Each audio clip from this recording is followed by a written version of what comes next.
봉독하겠습니다. 오늘 주신 말씀은 시편 11편 1절에서 7절까지의 말씀입니다. 시편 11편 1절부터 7절 우리 같이 봉독하겠습니다.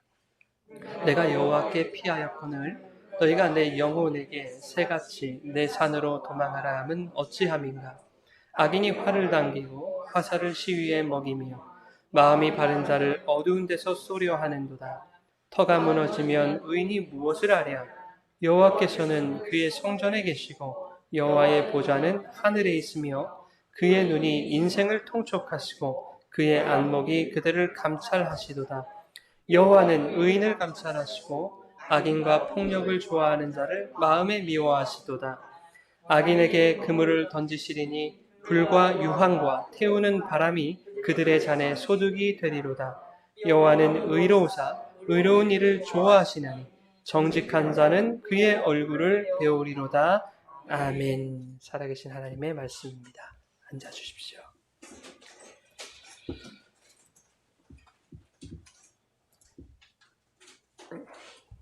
할렐루야. 하나님 아버지와 예수 그리스도로부터 오는 은혜와 평강이 이 시간 여러분 가운데 함께 하시기를 주님의 이름으로 축원합니다. 오늘은 보이지 않는 믿음의 세계 두 번째 시간으로 말씀을 나누려고 합니다. 부제목을 한번 붙여봤는데요. 침노하신 하나님의 세계라는 부제목을 한번 붙여봤습니다. 하나님의 그 보이지 않는 세계가 이 땅에 우리들과 이 세계에 어떻게 침투해 들어오시는지 그것에 대해서 오늘 살펴보려고 합니다. 지난 시간 우리는 이 세상에서 가시적으로 드러나는 것이든 또 보이지 않는 것이든 모든 것이 믿음이신 예수 그리스도에 대한 것을 설명하고 있다라는 것을 우리가 살펴봤죠. 히브리서 11장에 보니까 믿음으로 모든 세계가 하나님의 말씀으로 지어진 것을 우리가 안다 이렇게 말하고 있어요. 하나님의 말씀으로 모든 것이 지어졌다고 하는 것은 말씀이신 예수 그리스도로 말미암아 모든 것이 지어졌다라고 하는 것인데 성도들은 뭐라고 고백하는 거예요? 그것을 우리가 안다라고 고백하고 있다는 것이었습니다. 다시 말해서 하나님의 창조는 아들이신 예수 그리스도로 말미암지 않은 것이 하나도 없다라고 하는 거예요. 이 세상에 나타나고 드러나는 것들, 또 보여지는 모든 것들을 존재하게 하신 1차 원인이 있다고 말씀드렸죠. 그 1차 원인이 바로 예수 그리스도더라. 나타난 것들이 내가 내 스스로 나타났다 뿅 이렇게 나타날 수 없는 거 아닙니까? 모든 것을 그 원인이신 예수님이 창조하셨다 하는 겁니다. 그래서 세상에 나타난 모든 것들의 존재 그 자체가 그것들을 있도록 하신 보이지 않는 그 예수 그리스도의 존재를 증명하고 있는 것이나 다름없다라고 하는 것을 우리가 나눴죠. 그래서 믿음은 바라는 것들의 실상이라는 말의 뜻이 무엇인가 하니까 성도가 모든 것의 1차 원인이신 보이지 않는 그 예수 그리스도를 바랄 때 믿음이라는 실상으로서 그 그리스도가 성도에게 성취되어진다라고 하는 것을 말하고 있는 거예요. 더 쉽게 말하자면 이것입니다. 성도가 보이지 않는 하나님의 나라, 그 하나님의 나라가 예수니까 그 하나님의 나라 예수를 구할 때 그가 바라고 소망하는 그 예수가 그 하나님의 나라가 믿음이라는 것으로 성도에게 주어지게 되더라 하는 거예요. 다른 것으로 주어지는 게 아닙니다, 여러분. 믿음이라는 것으로 주어지는 거예요. 그래야 그 믿음이라는 증거가 있는 자들이 마지막 날 증거 여기 있습니다 내놓을 수 있는 거예요. 심판날. 그 증거를 보시고 그래 너희들은 합격 천국으로 이렇게 들어갈 수 있는 것이죠. 있는 것입니다. 자, 오늘은 믿음이라는 실상과 증거인 그 보이지 않는 하나님의 세계가 이 세상에 그리고 우리 성도들에게 어떻게 나타나며 또 이 세상과 역사 안에서 종국에는 어떠한 일들을 이루실지에 대해서 우리가 한번 살펴보려고 합니다. 여러분, 저는 때때로 저 자신의 신앙의 위기를 심각하게 직감할 때가 있습니다. 자주 있어요, 자주. 그때마다 소름 끼칠 정도로 정신이 번쩍 듭니다. 그렇게 위기를 깨닫게 될 때 저는 걱정과 염려보다는 야, 참 다행이다, 감사하다 라는 생각이 먼저 들게 돼요. 왜냐하면 위기가 위기인 줄 알지 못했더라면 결국 하나님께로 돌이킬 수 없었을 것이기 때문입니다. 얼마나 무서운 일이에요. 제가 때때로 느끼는 이 신앙의 위기감이라고 하는 것은 사람들이 생각하는 일반적인 죄들, 그죠? 그리고 심각한 어떤 잘못들로부터 오는 것이라기보다는 제 눈이 세상을 향하고 있다거나 제 마음이 세상의 가치에 흔들리고 있다라는 것을 스스로 자각할 때, 그때 저는 소름 끼치도록 놀라는 거예요. 그러나 저희 시선과 마음을 다시금 하나님께로 되돌릴 수 있다는 그 기회가 주어진 거에 대해서 감사하는 거예요. 그런데 여러분, 거짓말을 하고 도둑질하고 폭력을 저지르고 이러한 세상이 잘못이라고 규정해 놓은 그러한 것들보다 오히려 믿는 자가 하나님 바라보지 않고 그분께 마음을 두지 않는 것이 더 심각한 것입니다. 그것이 죄의 본질이기 때문이에요. 죄는 헬라어로 하마르티아라고 합니다. 하마르티아는 뭐냐면 관역에서 벗어났다라고 하는 뜻이에요. 관역에 화살이 딱 꽂혀야 되는 거 아닙니까? X10이 맞아야 되는데 그냥 10점도 아니고 그냥 벗어나면 그게 죄인 겁니다. 그러니까 우리의 마음과 생각이 하나님께 집중이 되어야 되는데 그 하나님께서 벗어나면 그것을 죄라고 말하는 거예요. 그렇게 하나님을 떠난 죄인은 죄의 열매인 악행을 저지를 수밖에 없는 거예요. 하나님에게서 나의 시선과 마음이 벗어난 것도 모른 채 이미 그의 시선이 고정되어 있는 세상의 요구대로 거짓말하고 다투고 도둑질하게 되어 있습니다. 세상은 그것을 세상을 살아가는 어떤 처세술로 해석을 해버리죠. 그리고 합리화하도록 만들어요. 세상을 살아가자면 선의의 거짓말도 좀 할 수 있는 것이 뭐. 또 공동체 생활하다가 고집도 좀 부릴 수 있는 것이, 정의를 수호하려다 보면 싸움도 할 수 있는 것이, 이렇게 세상은 우리를 회유하는 겁니다. 그런데 그런 세상 논리는 여러분 옳다 할 수 없어요. 다 틀린 것입니다. 세상을 살아가는 사람들은 그렇게 생각할 수 있어요. 그런데 이 세상에서 하나님의 나라를 살아가는 사람들은 하나님의 뜻과 요구가 무엇인지를 생각해야 되는 거예요. 하나님의 음성을 들어야 되는 거예요. 그래서 이 땅에 임하신 하나님의 나라를 살아가는 성도들은 선의의 거짓말도 거짓말이라고 여겨야 되는 거예요. 그리고 선의의 거짓말을 해야 될 때 그때 이거 거짓말이지. 그럼 어떻게 해야 될까? 하나님의 지혜를 구하는 거예요.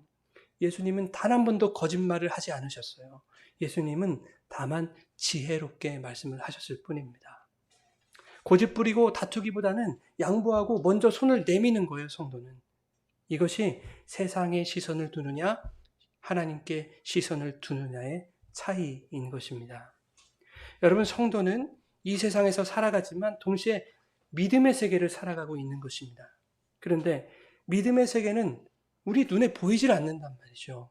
그래서 연약한 인간들은 때때로 우리 눈에 보이는 것들로서 그 믿음을 해석하려고 해요. 인간이니까 어쩔 수 없는 부분입니다. 연약한 인간들이라.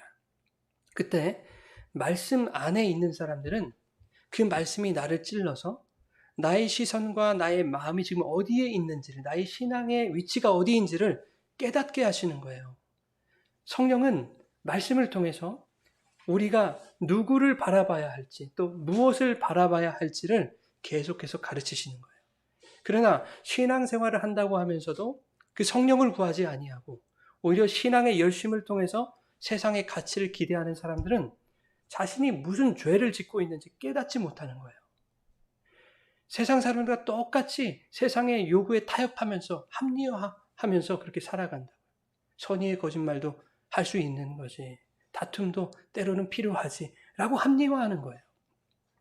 그렇게 죄를 깨닫지 못하고 악행만 저지르다가 죄의 삭신 사망에 처해질 수 있다라고 하는 거예요. 그러니 이 신앙의 위기를 감지하고 나의 죄를 깨닫는다는 것, 여러분 이거 얼마나 감사한 일이겠습니까? 이거 얼마나 다행인 일이에요. 말씀이 내 안에서 역사하고 있다는 증거 아닙니까? 그 말씀이 지금 나를 찌르고 계시다는 증거 아닙니까?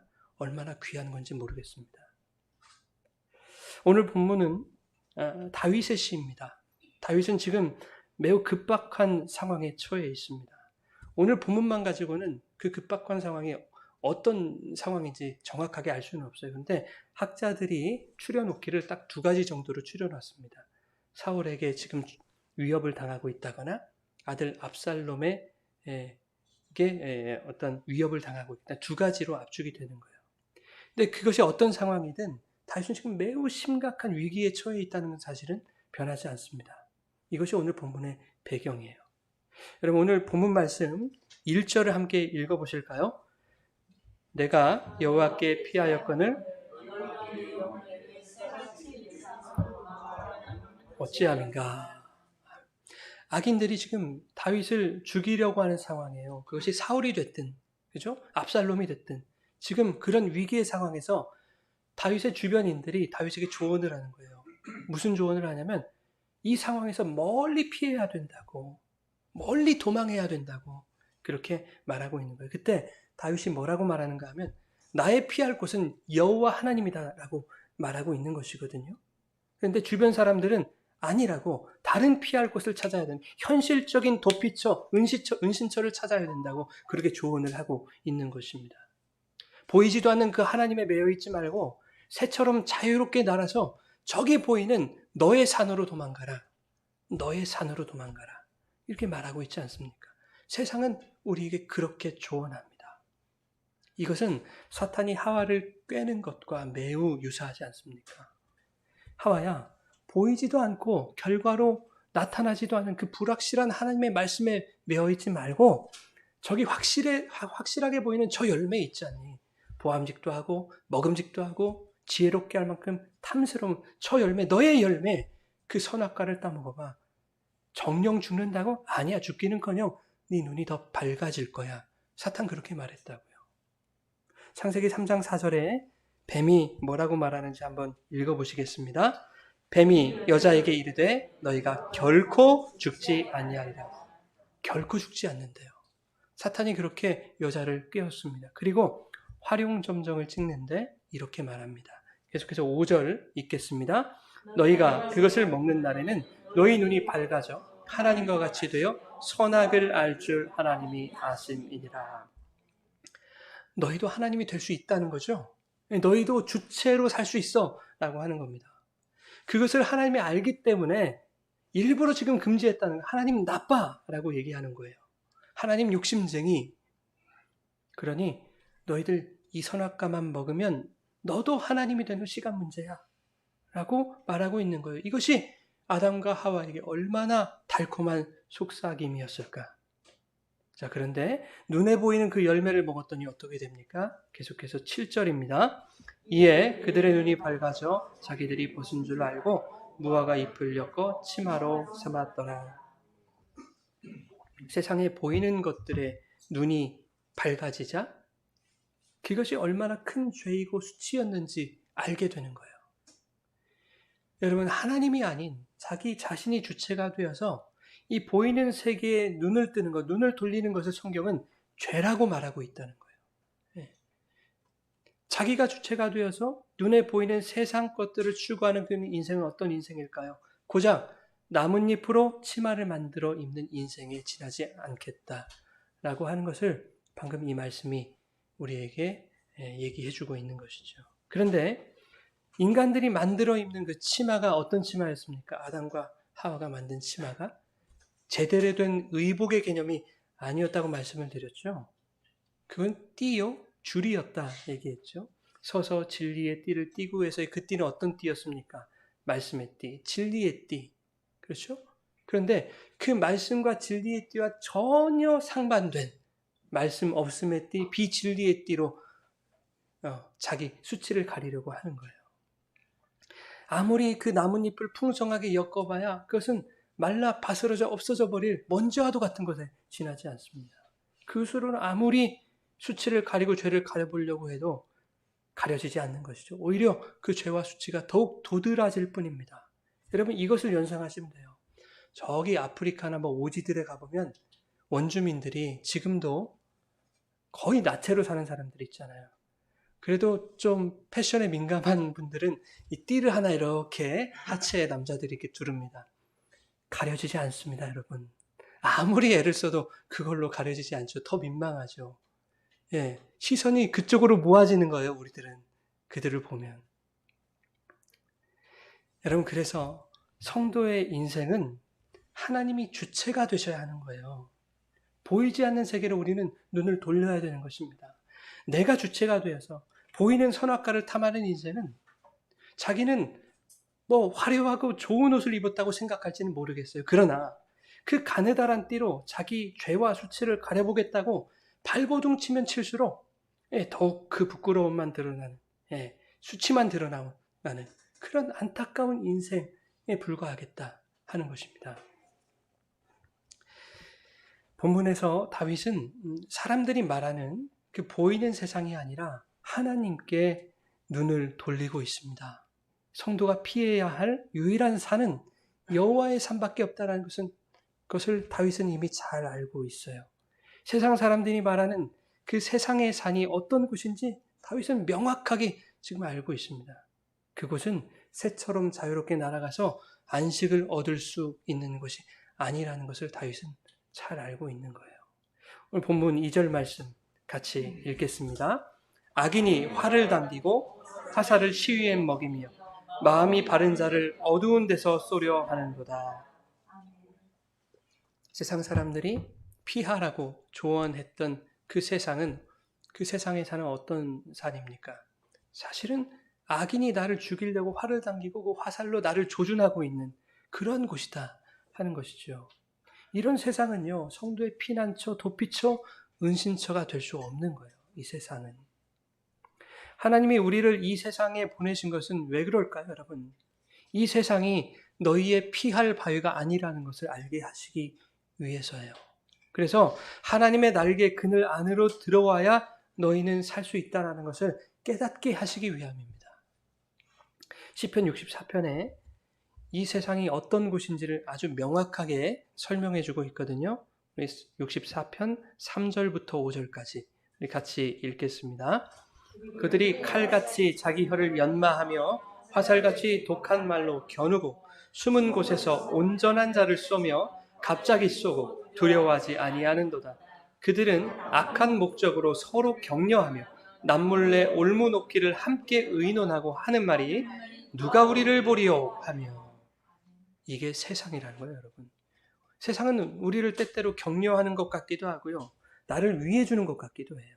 그리고 내 편이 되어주는 것 같기도 하고 우리에게 때로는 좋은 소스를 제공해 주는 것 같기도 합니다. 그런데 그 세상의 실상이 뭐라는 거예요, 여러분? 악한 목적과 의도를 가진 것이 그 세상이다라고 하는 것을 방금 읽은 말씀이 보여주고 있는 것입니다.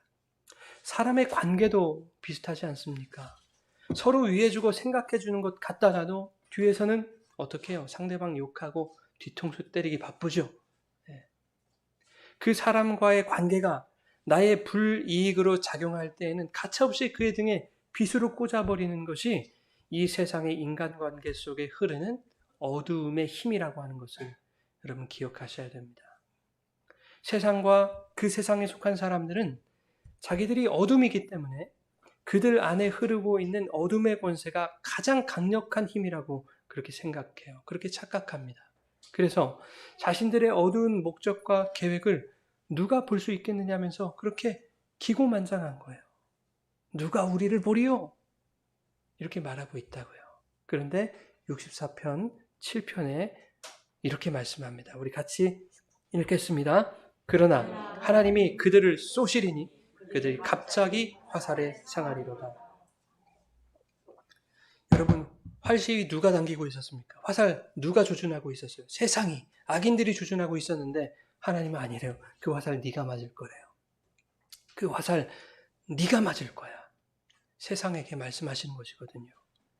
여러분, 세상은 어두움이기 때문에 그 악한 목적과 의도가 보이지 않을 것이라고 확신해요. 자신들이 어두움이니까 그 어두움 안에 꽁꽁 다 감출 수 있을 것이라고 생각한단 말입니다. 그러나 그렇지 않아요. 빛이 찾아오면 모든 것이 다 드러나게 될 거예요. 여러분, 이 어두운 세상의 올무에서 우리를 숨기시려고 하나님이 빛이신 예수님을 우리에게 보내신 줄 믿습니다. 그래서 다윗도 이렇게 고백하고 있어요. 64편 2절입니다. 주는 악을 꾀하는 자들의 음모에서 나를 숨겨주시고 감추어 주셨어. 여러분, 다윗이요, 그 위기의 순간에 세상에 구하지 않아요. 세상을 바라지 않습니다. 하나님께 구하고 있는 거예요. 그죠? 위기로부터 나를 숨기시고 감추실 수 있는 분은 하나님 한 분밖에 없다는 거예요. 그러나 세상은 자꾸만 사람들을 미혹하는 거예요. 세상의 어두움 속으로 숨으라고 종용한단 말이에요. 여기가 어두운 데야. 이 어두운 데로 꽁꽁 숨으면 아무도 찾지 못할 거예요. 누가 우리를 보리요? 세상 그렇게 우리에게 종용한단 말이죠. 여기로 오라고. 세상의 어둠을 힘과 권세로 포장해서 그것들을 많이 확보하는 것으로서 피난처를 삼을 수 있다라고 그렇게 사탕발림을 계속 우리에게 하고 있단 말이죠. 여러분, 세상 사람들은 물론이거니와 우리 그리스도인들도 때때로 이렇게 착각하며 살지 않습니까? 이 어두운 세상이 보여주는 것들, 부와 권력과 명예와 지위, 이러한 세상의 가치들이야말로 우리가 추구해야 할 우리의 산이다라고 착각하며 살아간다고요. 우리는 세상 사람들만의 문제가 아니에요. 우리는 신앙생활을 하면서도 그렇게 착각하고 살아가지 않습니까? 그렇게 내 산을 쌓아야지. 가인이 바벨탑을 쌓았던 것처럼 아무도 나를 해할 수 없는 나만의 공고한 성을 쌓아야지. 바벨탑이 아니죠. 가인의 탑이죠. 바벨탑도 마찬가지입니다. 세상은 그렇게 자신들만의 세계를 쌓아가는 거예요. 우리들만의 성을 쌓아야지. 나만의 산을 만들어야지. 특히 신앙인들은 자신들의 신앙의 수준이나 헌신의 정도에 따라 그러한 세상의 가치들이 더욱 주어지게 될 것으로 믿으면서 그렇게 신앙생활을 하고 있지 않습니까? 그런 사람들이 참 많이 있지 않아요? 이사야 2장 3절에 보니까요. 이렇게 말씀해요. 오라 우리가 여호와의 산에 오르며 야곱의 하나님의 전에 이르자. 하나님의 성전에 이르자. 그가 그의 길을 우리에게 가르치실 것이라. 하나님의 길을 가르치실 것이라. 그러면 어떻게 해야 돼? 우리가 그 길로 행하리라. 그래요. 2장 5절에도 오라 우리가 여호와의 빛에 행하자. 그래요. 빛에 행하자. 여러분 이것이 성도가 세상을 살아가는 신앙의 자세여야 합니다. 그런데 여호와의 산 속에 가득 찬 거대한 나의 산을 만들려고 한단 말이에요. 세상 사람들은. 그리고 성도들은. 열심히 신앙생활해서 세상의 가치를 많이 쌓아놓고 확보해서 유사시에 이 땅에서 안전하게 걱정 없이 편하게 그렇게 살고 싶은 건 아니겠습니까? 그런 게 나쁘다는 뜻이 아닙니다만은 이 세상을 나의 피난처로 삼으려고 하는 것, 그것을 지금 지적하고 있는 거예요. 그것이 신앙의 목적인 사람들도 적지 않다는 것을 말씀드리고 있는 거예요. 예, 여러분 편하게 살고 걱정 없이 사는 것 그거 나쁘다 할 수 없어요. 그런데 신앙생활의 목적을 그것으로 삼으면 여러분 그건 선악과 따먹은 것입니다. 반드시 심판이 있을 것이라고요. 자, 그들에 대하여 성경이 어떻게 말씀하는가 하면 그들이 어두운 그림자 같다고 말씀해요. 성경은. 그리고 그들이 헛된 것에 소란을 일으킨다라고 말하고 있습니다. 그리고 그 헛된 소란의 대표적인 예로서 재물을 쌓는 일이라고 구체적으로 명시까지 해줘요. 성경은. 우리 시편 39편 6절 같이 읽겠습니다. 진실로 각 사람은 그림자같이 다니고 헛된 일로 소란하며 재물을 쌓으나 누가 거둘는지 알지 못하나이다. 여러분 재물을 쌓는다는 것은 세상의 힘과 권력을 쌓는다는 거예요. 네. 세상은 그 힘과 권력으로 권세로 지위도 살 수 있다고 하고요. 인기도 살 수 있다고 말한단 말이죠. 심지어 사람도 살 수 있고 그 사람의 마음도 살 수 있다고 하고 건강도 살 수 있다고 한단 말이에요. 세상은. 그러니 그 세상에 속해 있는 자들은 그것만 있으면 행복할 것 같은 거예요. 네, 안전할 것 같은 거예요. 그것이 나의 피난처가 될 수 있을 것 같단 말입니다.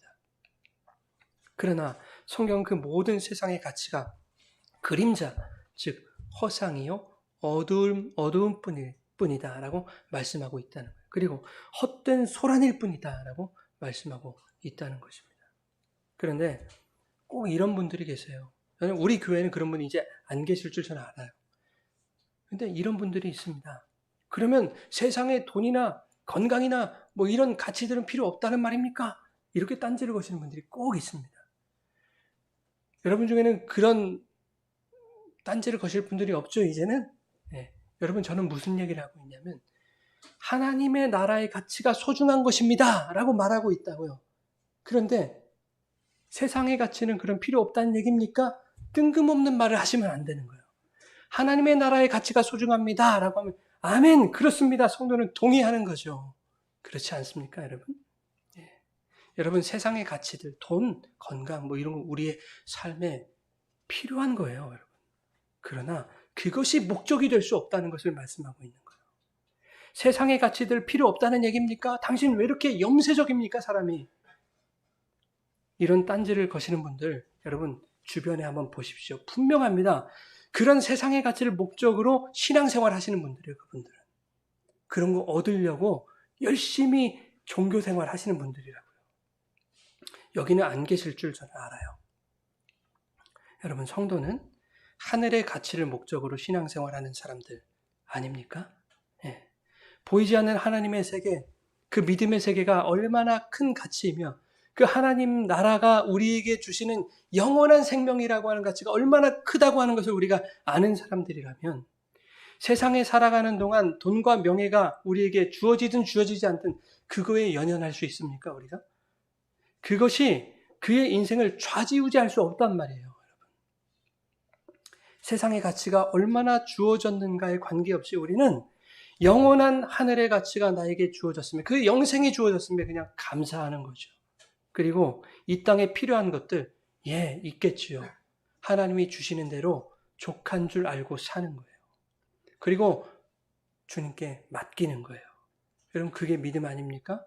주님께 맡기는 게 믿음 아니에요? 기도라는 명목으로 줄 때까지 떼쓰고 버티는 것이, 여러분, 그것이 믿음입니까? 네. 마트에 가면 애들이 자기가 원하는 거 안 사준다고 들어 누워버리잖아요. 막 악을 쓰면서 발버둥을 치지 않습니까? 결국에는 엄마 아빠가 지죠. 원하는 게 딱 들려준다고요. 그렇게 해서 얻어내는 것이 정말 여러분 믿음입니까? 그게 믿음이에요, 여러분? 여기서 왜 갑자기 허재 감독이 생각날까요? 이게 불락이야. 아, 모르시나? 불락 모르세요? 먹기도 하고 농구에서 쓰기도 하는 게 불락. 그게 믿음입니까, 여러분? 도대체 믿음이 뭔 줄 알고 그렇게들 설명하는지 모르겠어요, 저는. 참 답답해요. 심지어는 주실 때까지 밥을 굶으라고 그렇게 얘기하죠. 금식하라고. 그게 금식입니까? 그게 불락입니까? 그 금식이잖아요. 그거 자해하는 거예요, 여러분. 그냥 여러분 밥 맛있게 많이 드시고 건강한 정신으로 기도하십시오. 밥을 안 먹었더니 어디로 막 이러지 마시고. 금식은 3일째가 가장 힘든 것 같아. 막 믿음을 자랑하려고 그런 거 하지 마시란 말이에요. 그 믿음 아니란 얘기예요, 여러분. 잘 드세요. 금식하지 마시고 저도 잘 먹을게요. 네. 여러분, 성도는 이 땅에 재물을 쌓는 자들이 아니라 하늘에 보화를 쌓는 자들이라고 하잖아요, 복음서에. 마태복음 6장에 보니까 좀도 없고 동록도 없고 도둑도 없는 그곳에, 그 하늘에 너의 보화를 쌓아라, 이렇게 얘기를 한다고요. 그런데 이것을 또 이 괘씸한 성도들이 오해를 한다고요. 목사들이 잘못 가르친다고요. 어떻게 해요? 열심히 봉사하고 헌신하면 하늘나라 통장에 업적이 차곡차곡 쌓여서 나중에 천국 가면 후와 빌라로 갚아주신다나요? 하나님 빚진 것도 없는데 뭘 갚습니까? 갚기를. 생각해 보세요. 그러면 돈 없는 사람들은 이 땅에 살면서 헌금도 많이 못할 거 아닙니까? 구제도 넉넉하게 못할 거 아닙니까? 그러면 천국 가서 아이고 초가집 사는 거예요, 그분들은. 이 땅에서도 없이 살았는데 천국 가서도 초가집 산단 말입니까? 그 세상의 논리를 어디 천국에 갔다 그렇게 대입을 하고 있느냐고요. 말이 안 되는 것이죠. 답답해라. 여러분, 보물을 하늘에 쌓아두라는 말씀은 이런 뜻이에요. 한번 잘 들어보세요. 세상 사람들은 재물이라는 세상의 가치를 그들의 힘과 권세로 여기고 그것들을 열심히 확보하여 자신의 산을 만들고 그 산에서 자신이 주체가 되어서 내 인생 안전하고 행복하게 그렇게 살아가는 것을 목적으로 사는 사람들이에요. 그게 세상 사람들이에요. 사탄은 세상의 모든 사람들이 그런 마음 먹도록 종용한다니까요. 미혹합니다. 사탕발림을 하는 거예요. 그래서 아담과 하와처럼 선악과를 소망하고 결국 그걸 따먹게 만드는 거예요, 사탄은. 아담과 하와도 뱀의 유혹을 받고 저 선악과만 따먹으면 에덴 동산이 우리의 산이 될 것이다 라고 생각했단 말이에요. 나의 산이 될 것이다. 자신들의 산에서 얼마든지 하나님을 피하여 자기 주체적으로 자기가 하나님 되어서 마음대로 살 수 있을 것이다. 그렇게 생각했을 것이란 말입니다. 그러나 성도는 그 아담과 하와의 전철을 밟아서는 안 된다. 그것이 죄이기 때문에 그것을 가르치는 것이 성경이라고요. 세상 사람들과 달라야 된다는 거예요. 성도는 모든 힘과 권세와 능력과 주권이 하나님께 있다는 사실을 인정해야 돼요. 그리고 그분이 나의 생명의 주체 되심을 인정해야 되는 거예요. 그리고 하나님의 산인 그 거룩한 천국의 소망을 쌓는 자들이 바로 성도들이다 라고 성경은 우리에게 가르치고 있다고요. 그래서 골로새서 1장에 사도 바울이 골로새 교인들에게 편지를 하는데요. 이렇게 말해요. 내가 하나님께 감사할 것이 하나가 있는데 그게 뭐냐면 너희가 너희를 위하여 하늘에 쌓아둔 소망으로 말미암아 내가 감사한다. 이렇게 얘기를 한다고. 너희가 너희를 위하여 하늘에 쌓아둔 그 소망을 인하여 내가 감사해. 이렇게 말해요. 여러분, 보물을 하늘에 쌓으라는 것은요. 보이지 않는 그 하나님의 세계를 소망하고 바라보라는 뜻입니다. 그래서 누가복음 12장에 예수님이 한 부자에게 이렇게 말씀하세요. 어리석은 자여, 오늘 밤에 네 영혼을 도로 찾을 것이다.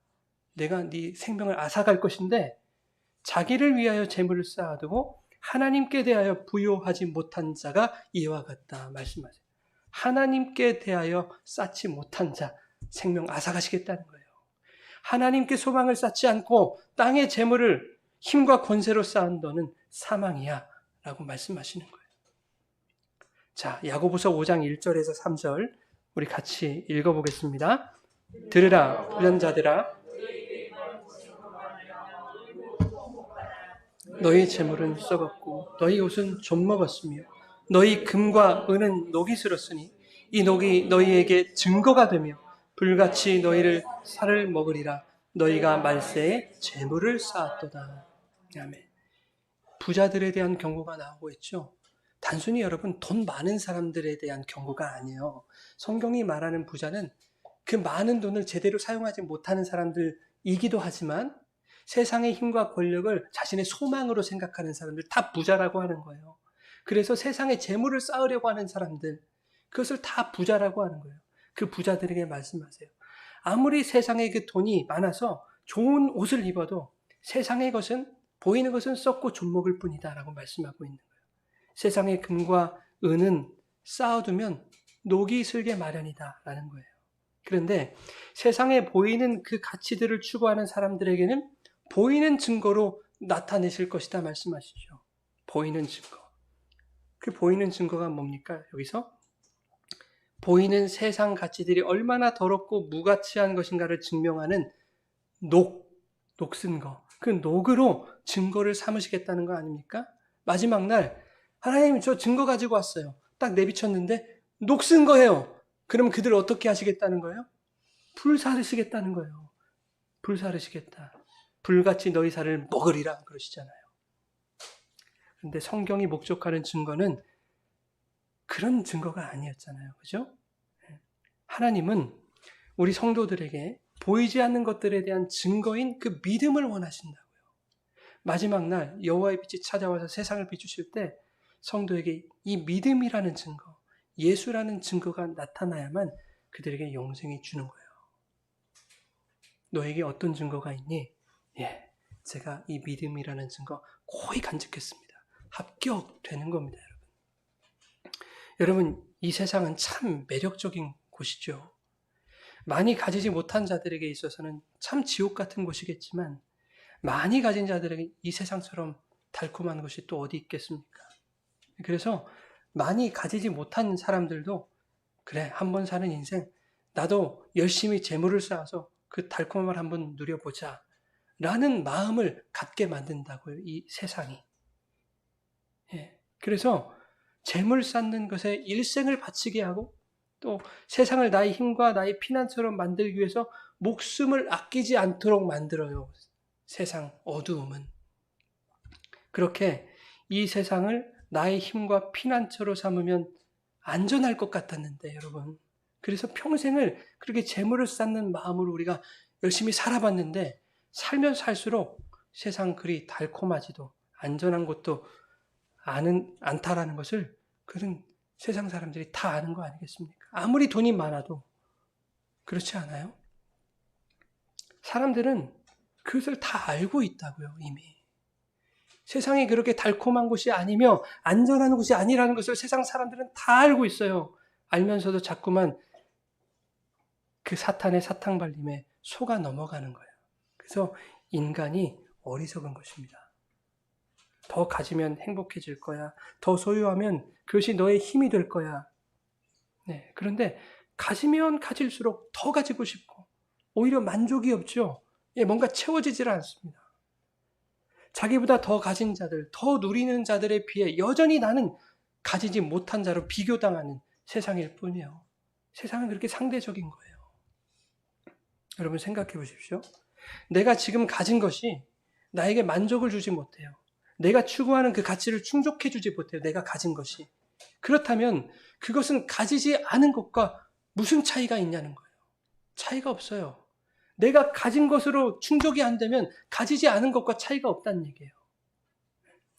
가졌다고 생각한 그것들이 사실은 허상에 불과하다는 얘기입니다.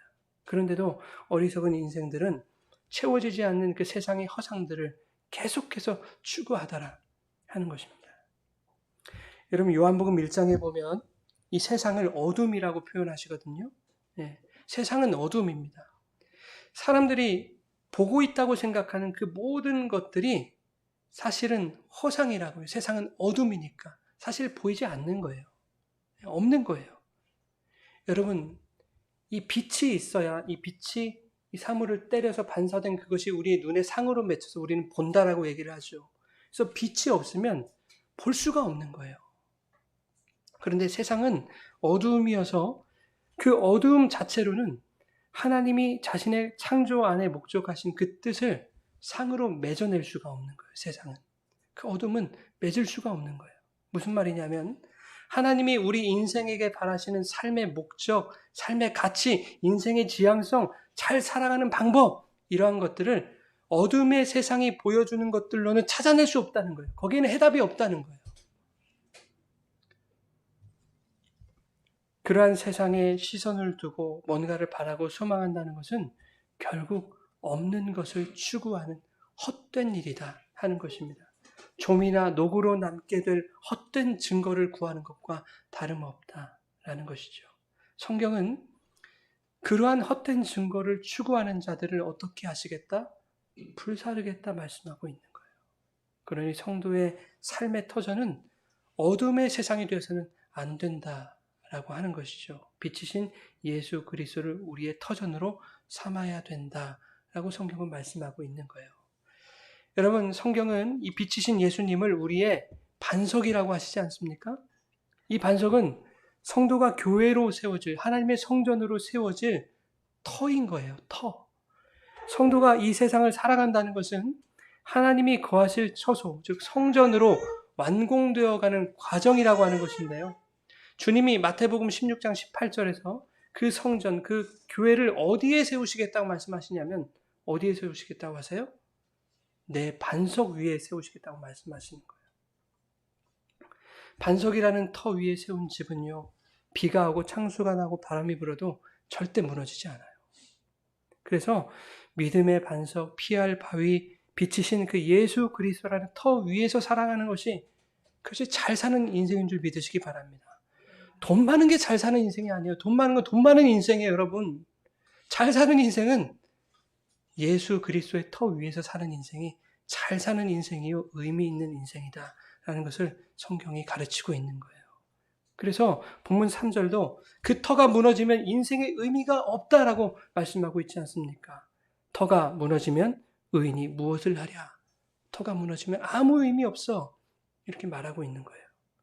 우리 계속해서 4절에서 7절, 본문 4절에서 7절 읽겠습니다. 여호와께서는 여호와의 보좌는 하늘에 있으며 그의 눈이 인생을 통촉하시고 그의 안목이 그들을 감찰하시도다. 감찰하시고 악인과 폭력을 좋아하는 자를 마음에 미워하시도다. 악인에게 그물을 던지시리니 불과 유황과 태우는 바람이 그들의 잔에 소득이 되리로다. 여호와는 의로우사 의로운 일을 좋아하시나니 정직한 자는 그의 얼굴을 배우리로다. 아멘. 정직한 자는 그의 얼굴을 배우리로다. 여러분, 하나님은 이 땅의 모든 인생이 어떠한 터 위에서 살아가고 있는지 다 보시는 분이에요. 속속들이 다 보시고 아시고 감찰하시는 분입니다. 세상은 악한 목적으로 서로 격려한다고 그랬잖아요. 그리고 몰래 올무놓기를 함께 의논하면서 야, 누가 우리를 볼까? 이렇게 기고만장한다고 말씀드렸죠. 아무도 못 봐, 아무도 몰라. 그렇게 자신을 했지만 하나님은 빛으로 땅의 모든 어두움을 이제 곧 드러나게 하실 것입니다, 여러분. 하나님은 지금 하늘에 있는 여호와의 산 자신의 보좌에서 누가 의인인지 누가 악인인지 지금 속속들이 들여다보시며 감찰하시며 그렇게 일일이 판단하고 계실 거라고요. 그래서 마지막 날에 뭘 던지신다고요? 그물을 던지신대요, 여러분. 여러분, 지금도 하나님이 이 세상 가운데 그물을 던지셨거든요. 그 그물 어떤 그물일까요? 베드로에게 말씀하신 그물, 사람을 낚는 그 그물 말이에요. 예, 하나님의 백성을 낚는 그물을 이 세상 가운데 던지셨다고. 그런데 마지막 날은 좀 달라요. 어떤 그물일까요? 악인들 하나도 도망치지 못하도록. 왜냐하면 다 불살라 버려야 되니까. 그 그물 던지시는 거예요. 악한 자들 하나도 빠져나가지 못하도록 그 그물 치셔서 불과 유황으로 모조리 태워버리실 거래요. 그런데 마지막 7절에 이것이 여호와의 의로운 일이다 말씀하고 있어요. 이것이 의로운 일이래요. 하나님이 오래 참아주셨잖아요. 오래 참고 기다려주셨잖아요. 근데 마지막 날까지 돌아오지 않으면 그들을 심판하시는 것이 하나님의 의로운 일이에요. 그리고 여호와는 그 일을 좋아하신대요. 왜? 그들을 심판하시는 것이 자기 백성들에게는 신원의 은혜가 끼쳐지는 것이기 때문에, 그날이 그들에게는 신원의 날이기 때문에, 모든 아픔과 슬픔과 억울함과 그 고통이 다 사라지는 날이기 때문에 여호와는 그 일을 좋아하신다 말씀하시는 거예요. 그러니 내 백성들아, 너희는 그 유황불로 모조리 태워져 버릴 그 일을 당할 그 세상을 바라보지 말고 나를 바라봐야 된다. 오늘 본문이 말씀하고 있는 것입니다. 그래서 정직한 자는 그의 얼굴을 배우리로다. 다윗이 이렇게 고백하고 있는 거예요. 정직한 자는 그의 얼굴을 배우리로다. 마태복음에서는 뭐라고 말할까요? 마음이 청결한 자는 복이 있나니 그들이 하나님을 볼 것임이라. 성경은 이렇게 일관적인 거예요.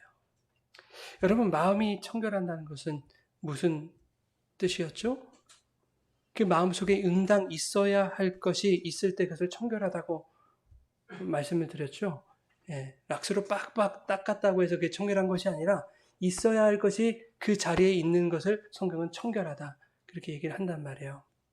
그런데 하나님이 예레미야 31장에 새 언약이라는 것을 약속하시면서 그 언약을 백성들의 마음에 두셨다고 이렇게 얘기를 한단 말이죠. 히브리서 8장에는 그 새 언약을 성도의 생각에 두고 성도의 마음에 기록하셨다 이렇게 말씀해요. 근데 그 새 언약이 누구시죠? 예, 하나님의 법을 완성하신 예수 그리스도란 말이죠. 예. 다시 말해서 우리 마음과 생각에 그 새 언약 예수 그리스도가 계실 때에 그들을 마음이 청결한 자다라고 성경은 말하고 있는 것이고 그들이 하나님을 볼 수 있을 것이다 라고 말하고 있는 거예요. 여러분, 그러니까 세상을 바라보지 마시고 여러분의 시선을 보이지는 않지만 그래도 우리 가운데 항상 함께 계신 그 예수 그리스도께 여러분의 시선을 고정하시기 바랍니다.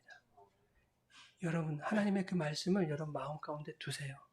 그렇게 마음이 청결한 자들이 결국에 하나님을 바라보게 될 것입니다. 아내와 얼마 전에 딸을 데리고 캠핑을 갔던 적이 있습니다. 아이가 이제 한번 자고 싶다고 해서 조금 걱정이 되긴 했습니다만은 하룻밤을 좀 보내기로 했어요. 근데 거기 강이 이렇게 개울인가 냇가인가 이런 것들이 있어가지고 이렇게 새벽에 텐트에 송글송글 이렇게 물방울이 맺히더라고요. 그래서 제가 잠을 한숨도 못 자고 그거 닦느라고 이렇게 뜬 눈으로 나를 지샜는데요. 예, 아내가 잠이 들고 또 아이도 잠이 들고 주변 텐트들 다 불이 꺼졌어요. 그러니까 주변이 칠흑같이 어둡더라고요. 하나도 보이지 않아요. 눈을 감지도 않았는데, 눈을 뜨고 있었는데 아무것도 보이지 않는 거예요. 그래서 저는 그때 이것이 세상의 실체구나라는 것을 깨달았어요. 예, 눈을 떴는데도 실상은 보이는 것이 아무것도 없는 것. 그것이 바로 이 세상이구나라는 것을 저는 깨닫게 됐습니다. 그런데 한 치 앞도 보이지 않는 그 어둠 속에 무심코 하늘을 바라보니까요. 예, 어설프게 어두웠던 그 초저녁에는 그냥 또렷하지도 않았어요. 그냥 이지러지게 보였던 그런 어설픈 별들이 이제는 밝고 또렷하고 명확하게 보이는 거예요. 아주 밝게 비치는 거예요. 하늘을 바라보니까. 지난주에 우리가 광야가 뭔지에 대해서 한번 살펴봤잖아요. 광야, 미드바르라고 하는 광야는 어떤 뜻이었습니까, 여러분? 말씀 위에 서는 거예요. 그죠? 광야는 사방이 모래로 덮여 있지 않습니까? 좌우, 앞뒤를 봐도 다 황량한 모래밖에 없어요. 그때 어디를 봐라? 하늘을 봐라. 말씀을 봐라. 그게 광야였단 말이에요. 인생에 우리 어두움이 찾아올 때도 마찬가지예요. 한 치 앞도 보이지 않는 그 칠흑 같은 어둠 속에서 여러분 하늘을 올려다보면 거기에 또렷한 빛이 있습니다. 그 별빛이 우리를 비추고 있는 거예요. 자, 그런데 이렇게도 생각해 봤어요. 아무것도 보이지 않는 어두운 상황인 줄 알았는데 하늘의 그 별이, 그 빛이 이미 땅을 비추고 있었던 거예요. 그 자리에서. 여러분, 하나님의 세계가 그와 같지 않습니까? 이 어둠의 세상 가운데서 우리는 그 세계를 감지할 수 없을 때가 얼마나 많아요. 그렇죠? 그러나 하나님의 세계는 우리가 보지 못하고 알지 못하고 감지하지 못하는 그런 상황 속에서도 변함없이 자신의 빛을 발산하고 계시더라 하는 거예요. 그게 하나님의 세계입니다. 이제 온몸에 이슬도 맺히고 추워져서 제가 새벽에 장작을 이렇게 쌓아가지고 태웠습니다. 어둠 가운데 장작이 딱딱 소리 내면서 타는데요. 맹렬하게 타더라고요. 예, 활활 타는데 그 맹렬한 불이 금방 사그라들더라고요. 얼마나 잘 타든지. 자, 근데 이제 남아있는 숫들을 보니까요. 얘네들이 막 최후의 발악을 하는 거예요. 시뻘겋게 막 이글거리면서 그 뭡니까 불구름을 막 뿜어내는 거예요. 근데 무심결에 제가 이제 랜턴을 거기다 비춰봤어요. 그랬더니 시뻘건 그 불구름이 하나도 보이지 않는 거예요. 거의 다 타서 하얗게 변한 숫의 그 잔해들만 힘없이 연기만 이렇게 내뿜고 있는 거예요. 여러분 이 세상은요. 지금 어둠 가운데서 활활 타고 있습니다. 활활 타고 있어요. 맹렬하게. 그것들이 자신들의 힘인 줄 알고 그렇게 맹렬한 기세로 불을 뿜어내고 있어요. 시뻘건 불구름을 토해내면서 마지막까지 자신들의 힘을 과시하려고 하고 있습니다. 그러나 사실 세상은 이미 힘을 잃어가고 있는 거예요. 이제 어두운 밤하늘에 박혀있는 그 별들이 다 쏟아지는 그 여호와의 날, 그 마지막 날이 되면 하나님의 그 거룩하고 맹렬한 빛이 어두운 세상의 실체를 다 폭로하시고 다 심판하실 거예요. 그 빛이 세상을 덮으실 때에는 세상이 어떻게 보일까요? 시뻘겋게 보일까요? 아니요. 하얗게 쇠어버린 재와 같이 보이게 될 것입니다. 여러분 어쩌면 세상은 지금 지옥의 땔감으로 사용되고 있는지도 몰라요. 자기들이 타고 있는데도 뜨거운지도 모르고 그냥 화력만 자랑하고 있는 거예요. 그러나 성도는 세상이 뿜어내는 그 매캐한 연기를 마시면서도 따가운 연기에 눈을 비비면서도 세상이 심판의 땔감으로 타고 있는 그 불에 추운 몸을 녹이면서 생명의 온기를 채워가고 있는 것입니다. 은혜예요. 여러분 마지막으로 우리 요한복음 3장 18절 한 절만 찾아보겠습니다. 요한복음 3장 18절 요한복음 3장 18절입니다.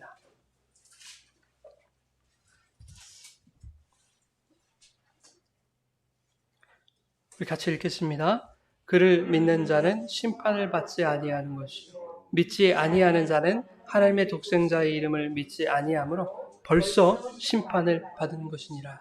아멘. 여러분, 마지막 날에 완전한 심판이 임할 거예요. 그런데 이 세상 속에서도 이미 세상을 심판받고 있는 거예요.